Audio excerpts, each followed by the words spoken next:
नमस्कार, आप देख रहे हैं बिग न्यूज। मैं हूं इंदु पात्रा और दर्शकों, सबसे पहले पूरी बिग न्यूज टीम आप सभी से लगातार अपील करती है कि आप अपने घरों में रहें, घर से बाहर न निकलें और कोरोना महामारी को खत्म करने में अपनी भागीदारी सुनिश्चित करें। और अब आइए नजर डालते हैं अब तक की सुर्खियों पर।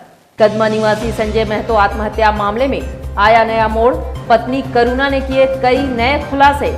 शेरपुर में भूमाफियाओं का धड़ल्ले से चल रहा है बोलबाला, सरकारी जमीन पर अवैध कब्जा कर किया जा रहा है तेजी से प्लॉटिंग। और कपड़ा व्यापारी से 15 लाख की गई रंगदारी, पुलिस ने कार्रवाई करते हुए एक महिला समेत 2 युवकों को किया गिरफ्तार। और खबरों में सबसे पहले बात करेंगे कदमा निवासी संजय महतो आत्महत्या में आए नए मोड़ की। जी हां, संजय महतो की विधवा पत्नी के द्वारा किए गए खुलासे से इस केस में नया मोड़ आ गया है।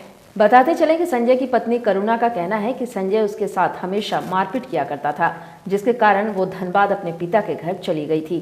संजय महतो ने अपने सुसाइड नोट में अपनी पत्नी से उसके मौसेरे भाई मिहिर के साथ संबंधों के बारे में लिखते हुए उसे मिहिर से अलग करने की बात लिखी थी, जिसके आधार पर संजय की बहन ने करुणा और मिहिर को संजय की आत्महत्या का कारण बताया था। इधर शुक्रवार सुबह करुणा अपने माता पिता व अन्य संबंधियों के साथ कदमा थाना पहुंची और उसने बताया कि वह चांडिल की रहने वाली है, जिसकी शादी 10 साल पहले संजय महतो से हुई थी।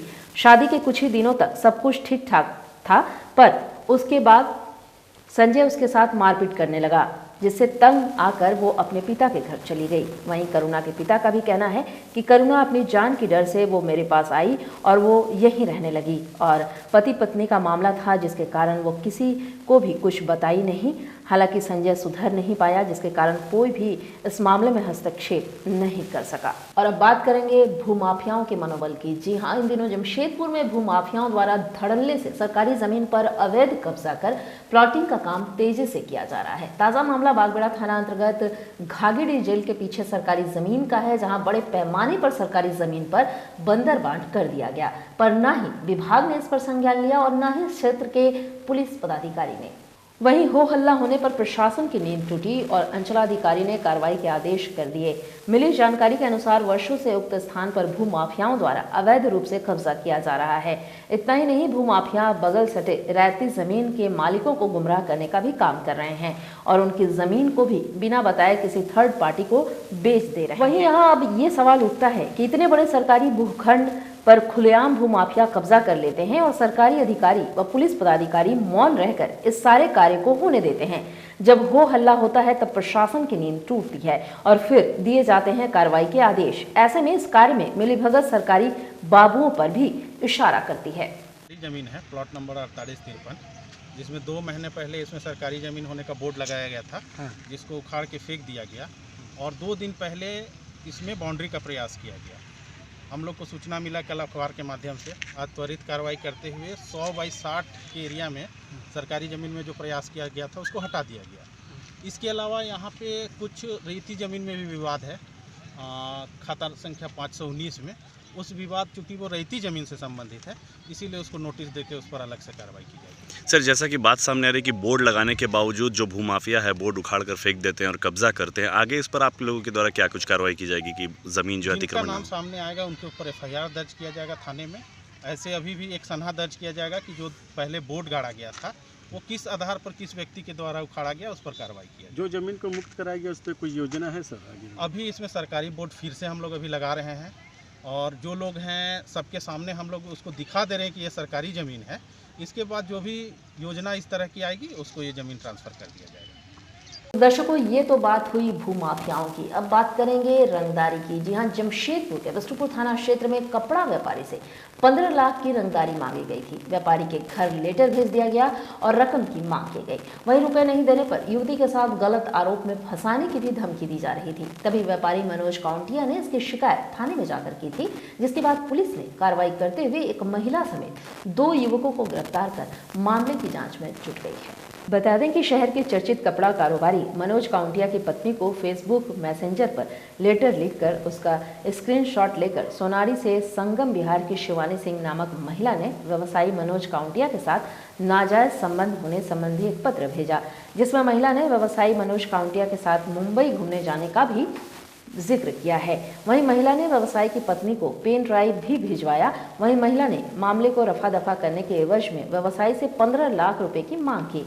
इधर पूरे मामले के पेच जान व्यवसायी के परिवार में हड़कंप मच गया। इधर व्यवसायी मनोज काउंटिया ने पूरे मामले में बिष्टुपुर थाना FIR दर्ज कराया। वहीं व्यवसायी मनोज काउंटिया ने ऐसी किसी भी महिला को जानने से इनकार किया है। CCR DSP अरविंद कुमार के अनुसार महिला ने पूछताछ में किसी दूसरे व्यक्ति के कहने पर व्यवसायी की पत्नी को चिट्ठी भेजने और पैसों की मांग करने की बात कही। हालांकि वह व्यक्ति कौन है, इसका खुलासा पुलिस ने अभी नहीं किया है। वैसे इस तरह का मामला शहर में पहली बार प्रकाश में आया है, जिस पर जमशेदपुर पुलिस बेहद ही प्रोफेशनल तरीके से जांच में जुट गई है। बोला रुको, अभी हम पुलिस को बुलाते हैं।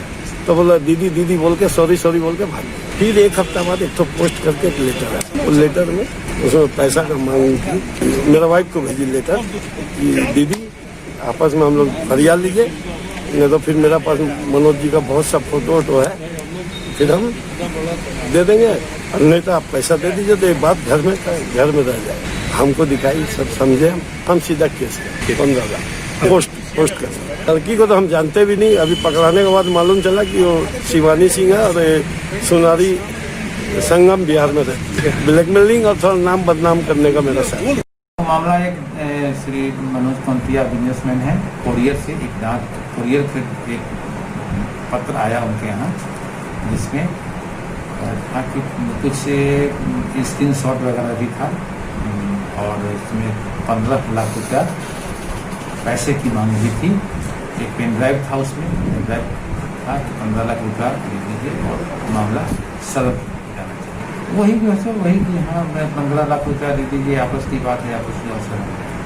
वही पूछताछ चल रही है और अभी जो इसमें और कौन लोग इन्वॉल्व हैं उस बिंदु पर पूछताछ कर। और अब बात करेंगे शिक्षा में किए गए एक नए पहल की। जी हाँ, कोविड-19 के संक्रमण से बचने के लिए राज्य में लॉकडाउन किया गया। सरकार ने तमाम निजी स्कूलों के साथ सरकारी स्कूलों को भी बंद कर दिया, लेकिन शिक्षा बाधित नहीं हो इसके लिए अब निजी और सरकारी स्कूल बच्चों को एंड्रॉयड फोन के जरिए पढ़ा रहे हैं। लेकिन दुर्भाग्य की बात यहाँ ये है कि गाँव के गरीब बच्चों के पास एंड्रॉयड फोन नहीं है, जिससे ये पढ़ाई नहीं कर पा रहे हैं। ऐसे में दुमका के सरकारी स्कूलों के शिक्षकों ने इन गरीब बच्चों को शिक्षित करने के लिए एक अनूठी पहल की और बच्चों को लाउड स्पीकर के माध्यम से शिक्षा देने का प्रयास किया।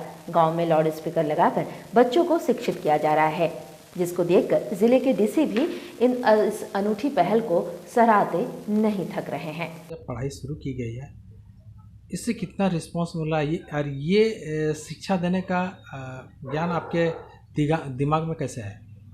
देखिए, एक्चुअली में जो हम लोग माइक लाउड स्पीकर के द्वारा जो हम लोग शुरू किए कंटेंट डालना बच्चों के बीच में, तो ये आया कि सबसे पहली बात है कि हमारे यहाँ 246 बच्चे नामांकित थे स्कूल में और 42 बच्चों के पास एंड्रॉयड मोबाइल है।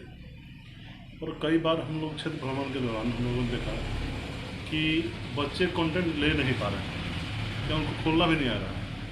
तो यही दिमाग में आया हमारे पास कि क्यों नहीं हम जो घर घर घूम रहे हैं, इससे अच्छा हो कि माइक लगा दे एक जगह और किसी टोला में बच्चे गाछ के नीचे हो या घर में हो या गुहाल में हो, जहाँ कहीं भी बैठे वो कंटेंट को लें और उसको रिसीव करें और उसको उस माध्यम से बच्चे पढ़ें और 80% हम इसमें सफलता हमको मिल रही है।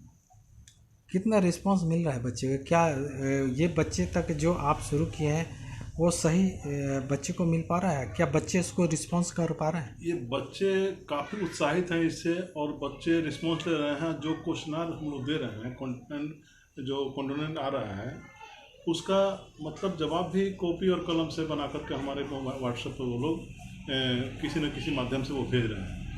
ये बहुत बड़ी उपलब्धि है विद्यालय के लिए कि जो बच्चे हमारे जो सीख रहे हैं या पूर्व में जो सीखे हैं उसको भूल न जाए, इसलिए हम लोग इसको माइकिंग का व्यवस्था करके लाउड स्पीकर व्यवस्था करके इस काम को कर रहे हैं। कैसे कर रहे हैं? एक गांव या टोलों में लगाते हैं हम लोग कहीं ऊंचे स्थान पर और उसको ब्लूटूथ के माध्यम से जोड़ कर कंटेंट उसको हम लोग देना शुरू करते हैं। बच्चे कॉपी कलम लेकर अपना बैठ जाते हैं और वो शुरू करते हैं। मैथ हो, गणित हो, विज्ञान हो, भाषा हो, सबके आता है कंटेंट चल जाता है। जो बच्चों को आप ले जा रहे हैं वो एक साउंड बॉक्स ले जा रहे हैं और साउंड बॉक्स के माध्यम से टोलों में आप ये कर रहे हैं, क्या कर रहे हैं? साउंड बॉक्स के माध्यम से ले जा रहे हैं और एक चोंगा भी हम लोगों के पास है, तो उसको भी कभी कभी लंबी जब बड़ा बस्ती होता है या लंबा तो गांव में लाउड स्पीकर द्वारा पढ़ाई किए जाने वाला एक अनूठा पहल शुरू किया गया है, इसको आप किस ढंग से लेते हैं और ये शिक्षकों और बच्चों के लिए कितना लाभकारी होगा? ये बहुत ही अच्छा पहल है। हम सभी जानते हैं कि गुणवत्ता शिक्षण देना सरकार के लिए और समाज के लिए एक चुनौती है, और कई सारे सरकारी स्कूलों में हम लोग ऑनलाइन क्लासेस DG7 के क्लासेस शुरू भी किए थे शिक्षा विभाग के निर्देशानुसार, जिसमें व्हाट्सएप ग्रुप्स बनाया गया और जो उनका सिलेबस है, जो कंटेंट है, उसको ऑनलाइन माध्यम से शेयर भी किया जा रहा था, और कई लोग उसमें जोड़ के भी उनका कार्य निभा रहे हैं। लेकिन लाउड स्पीकर लगा के गांव के सभी बच्चों को एक साथ पढ़ाना और सोशल डिस्टेंसिंग का अनुपालन कराते हुए उनको बिठा करके लिखवा के पढ़ाना, आई थिंक आज की स्थिति में जब स्कूलें बंद हो गई हैं, इस तरीके से एक इनोवेटिव सोल्यूशन जो हमारे शिक्षक निकाले हैं, ये बहुत ही सराहनीय है। और इसमें एक और अच्छी बात ये भी है कि बच्चों को उनके घर पे ही पढ़ाई लिखाई हो रही है, वो सुन भी रहे हैं शिक्षक क्या बता रहे हैं, और साथ ही साथ उनके अभिभावक को भी जानकारी प्राप्त हो रहा है कि उनके बच्चे क्या पढ़ रहे हैं, क्या सीख रहे हैं, जो खास तौर पर ग्रामीण क्षेत्र में एक कमी पाया जाता है। तो ये बहुत ही अच्छा प्रयास है, और मैं अनुरोध करूंगी हमारे अन्य शिक्षकों से भी कि वो भी इस तरीके से प्रयास अवश्य करें, ताकि बच्चे गुणवत्ता शिक्षण से वंचित ना हों।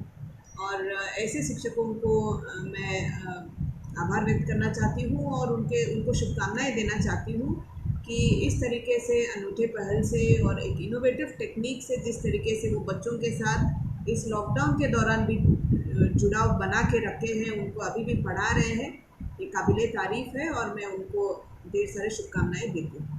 और इधर इंग्लिश मीडियम स्कूलों की मनमानी खत्म होने का नाम नहीं ले रही है। अभिभावक संघ ने एक बार फिर इंग्लिश मीडियम स्कूल पर मनमानी का आरोप लगाया है और कहा है कि इस बार BPL कार्डधारी बच्चों को एडमिशन लेने में स्कूल आनाकानी कर रही है। स्कूल प्रबंधनों की ओर से यह कहा जा रहा है कि BPL कार्ड का वैलिडिटी खत्म हो चुका है। वैसे अब एडमिशन शुरू हुआ था तो उस वक्त सभी BPL कार्ड का वैलिडिटी था, लेकिन लॉकडाउन के कारण 3 महीना एडमिशन बंद हो गया।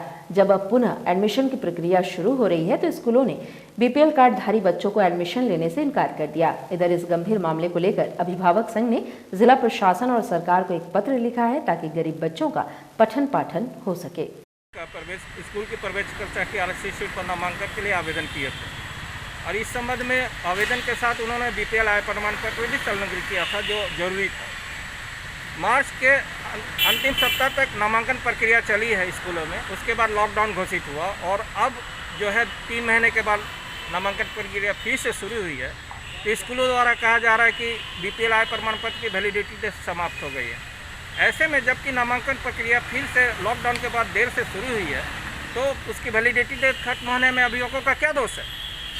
स्कूल द्वारा जिस तरह से परेशान किया जा रहा है, ये ऐन प्रकरण कान बना के इस तरह किया जा रहा है। जमशेदपुर अभिभावक संघ आज उन सभी अभिभावकों को लेकर उपायुक्त महोदय के समक्ष मांग रखने आया है कि उनके माध्यम से आदेश दिया जाए कि उसी BPL आय प्रमाण पत्र पर इनका नामांकन हो और इस तरह से जो परेशान किया जा रहा है उस पर रोक लगे। कौन कौन से स्कूल अभी है? इसमें मोतीलाल नेहरू पब्लिक स्कूल है, RMS कुटाडी है, RMS बालीचला, काशीडी हाई स्कूल, ये 4 स्कूल तो की समस्या अभिभावक हमारे पास लेके आए थे और हम आज उपायुक्त महोदय के समक्ष उनकी बात कर रहे हैं।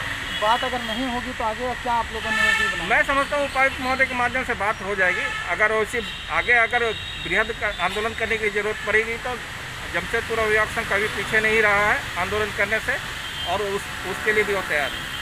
और इधर कोरोना काल में सैनिटाइजर धूम मचा रहा है, लेकिन वहीं सैनिटाइजर बिक्री करने वाले अगर फर्जीवाड़ा करने लगे तो लोगों को सैनिटाइजर पर कैसे भरोसा होगा। जी हां, जमशेदपुर के कदमा निवासी एक युवक इस ठगी के शिकार हुए, जिस पर इन्होंने जिले के उपायुक्त से मुलाकात कर इस पर कार्रवाई की मांग उठाई है। धनबाद के शिवम मिश्रा का इस युवक ने ऑनलाइन सैनिटाइजर बेचने का सोशल मीडिया और फेसबुक के साथ अखबार में इस्तेहार दिया।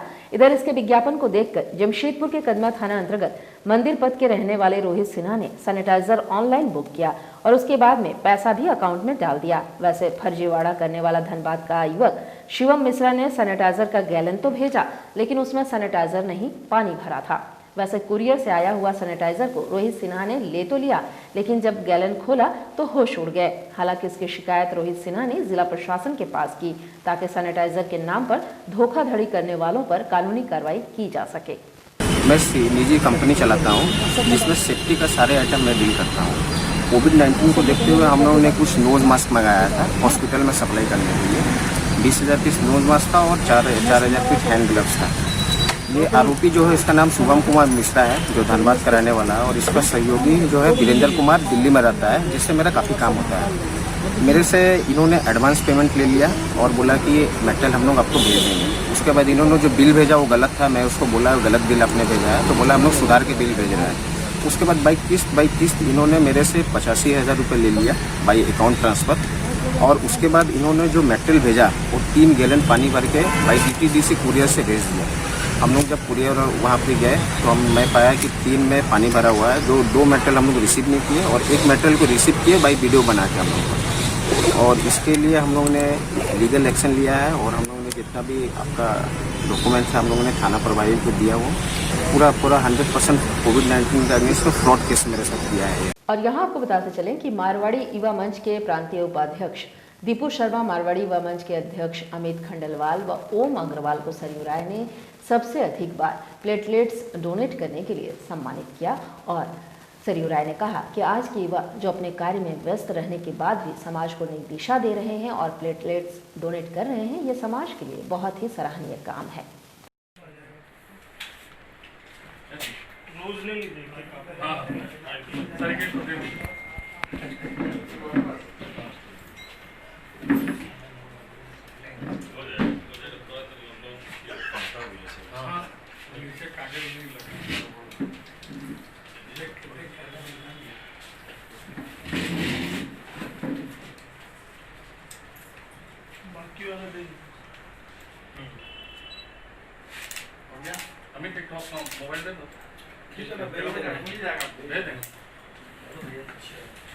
में रक्तदान की एक ऐसी भावना है जो समय समय पर सामने आती रहती है।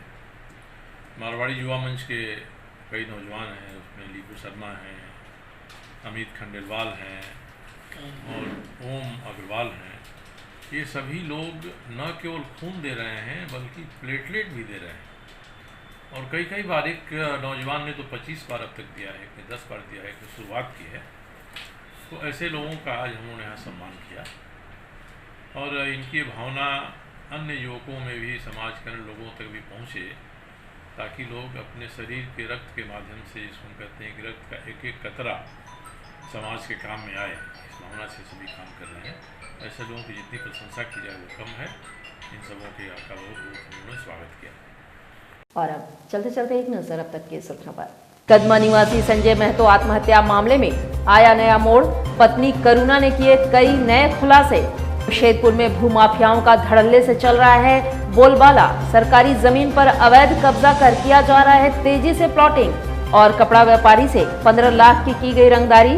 पुलिस ने कार्रवाई करते हुए एक महिला समेत 2 युवकों को किया गिरफ्तार। तो इस बुलेटिन में इतना ही। आप बने रहिए हमारे साथ। नमस्कार।